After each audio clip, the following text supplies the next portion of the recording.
as teacher, 25 years natin pinangalagaan ng ating mga estudyante.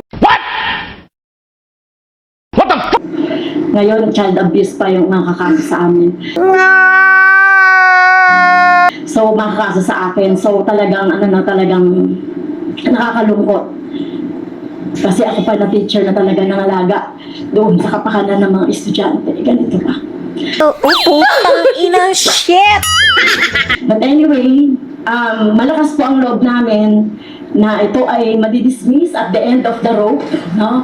At haharapin namin ito, hindi kami magtatago. Kami po ay nakahanda na humarap kahit saan. Nakahanda rin ako humarap sa ating taong bayan. Sa nasa advocacy namin, itong edukasyon ng ating mga kabataan at lumad. Itong mga marginalized sector. Kaya, laban po. Huwag mong subukan. Masisira ang buhay mo. Lalaban po kami dito sa naging desisyon.